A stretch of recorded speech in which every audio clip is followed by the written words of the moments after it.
Good morning. Welcome back to Landscapes Better Living. The blower you hear in the background is an exception to the rule in our principles and practices of Landscapes Better Living. First of all, there's a blower ban entirely during the summer months, late spring to summer months in Rye.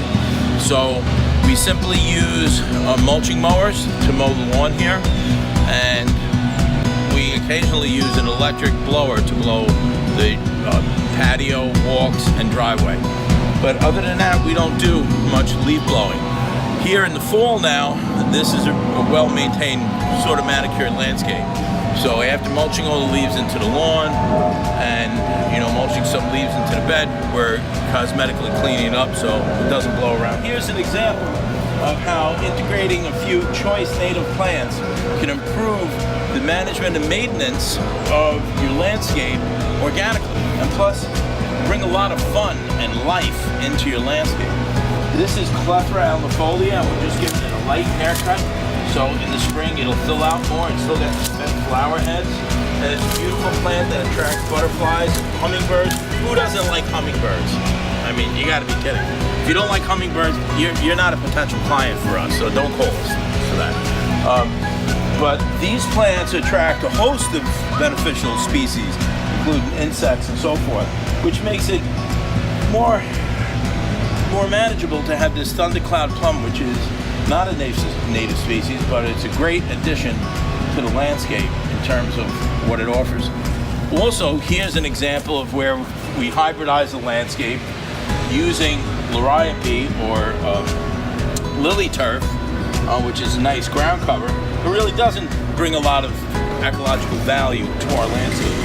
So, but what we did do is we put in Grow Low sumac, which is a native plant. It's now cultivated to be in ground cover. So over time, this is going to spread and create a nice mat and habitat for more beneficial insects and protect the roots of the trees.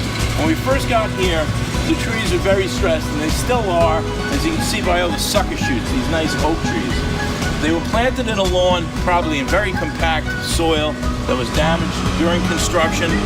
So what we did is we deeper fed these with fertilizer and more biology, and have done this several times over the course of the year. And what that has done is that helps the tree get what it needs without seeking to remove all the nutrients from the surrounding lawn. So the surrounding lawn was suffering terribly when we first got here, and it's getting better incrementally as we feed the trees. We usually don't feed native trees, but in this case, where they're planted, we need to adapt our management practices to supply what the tree requires for optimum growth. So in this case, we feed the trees, we mulched around it, we planted it. The tree's significantly better off and healthier than it was, and hopefully it'll last a long time. One of the factors that contributed to the poor condition that these trees are in is the way they were pruned. There's a lot of improper cuts, a lot of collars that were cut off, all added stress to have this tree recover from the poor pruning practices that were executed before the client ever bought the house. So clients are unaware of proper arborist practices, and they inherit a whole bunch of ills sometimes. So our job is to educate them and deal with all the landscape issues that come up. So now oak trees are extremely valuable to the ecology. So we're happy to have them here. We try to avoid shredding mature oak leaves as much as possible. So if we have a landscape where there's predominantly oaks, we want to leave those intact and not shred them because of the precious insect walls that overwinter in them. So even when it comes to leaf shredding, we have to make informed management decisions based upon the actual environment. Each landscape is different. Over here, again, it's fall, it's the end of the year, and we're simply giving a light haircut and pruning. We have the boxwood hedge, kind of pretty much traditional. We have our native Annabelle hydrangeas. We had some ground covers. We have the spirea and the azalea.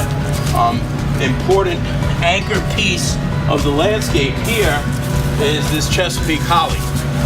And if you look closely you'll see that this is, transplanted the first year, and it's marvelous what we can do by creating a biofilm. Biology and microbiology is very important to the bacteria in our skin that helps us fight off disease and stress and so forth. This is one marvelously stress-free plant. If you look at it closely, it gets the little berries in there. It's so cute.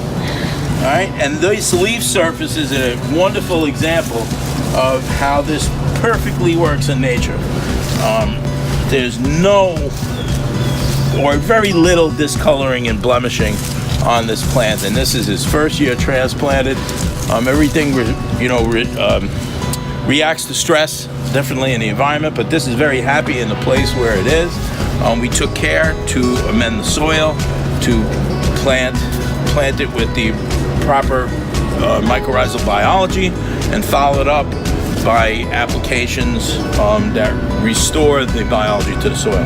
So this is very key ingredient to sustainable, or what we call enduring longevity in our organic landscapes. If you like what you've seen, check out our website, greenjadelandscaping.com.